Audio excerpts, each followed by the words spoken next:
जेके रब से मंगनी उत केहू और के चाहनी। जेके रब से मंगनी उत केहू और के चाहनी। जेके रब से मंगनी उत केहू और के चाहनी। अब न होखे प्यार ऐसन दिल के टूटे न टहनी। जेके रब से मंगनी उत केहू और के चाहनी। उत केहू और के चाहनी।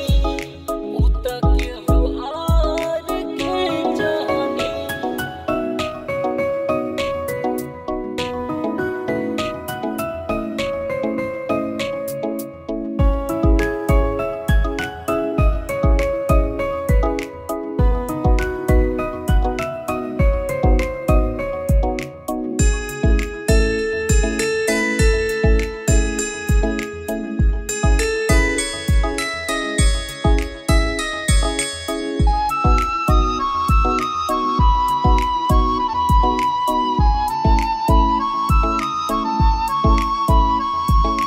लागे पिछला जन्म में केहू के दिल दुखैले रही।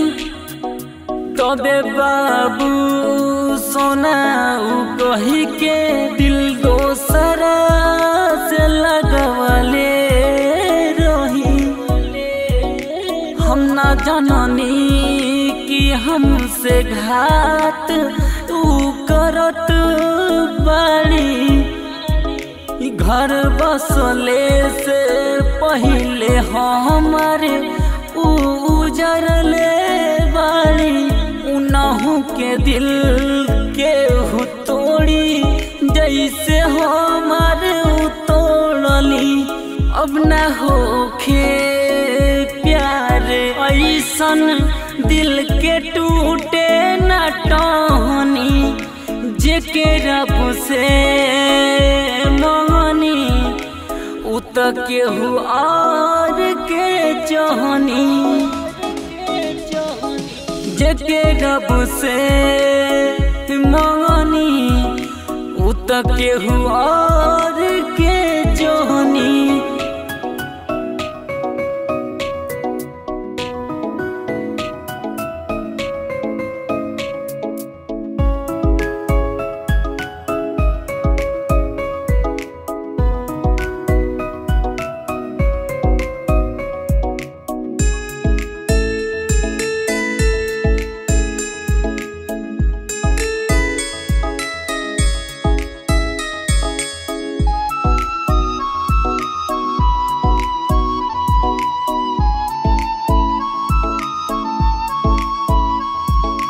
राइटर गजेंद्र के अफेयर पहले दूरी में रहे।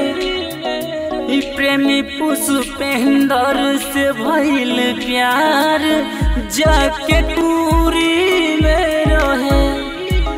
जिए के न मन अब करे जब से चल गईली। तोहरा बिना दुनिया में ये गोहरी हम वीरान भइली। प्यार जब भइली रहे तोहसे मिठाई बटले रहनी। अब न होखे प्यार ऐसन दिल के टूटे न टहनी। जेके रब से मंगनी उत केहू और के चाहनी। जेके रब से मंगनी उत केहू और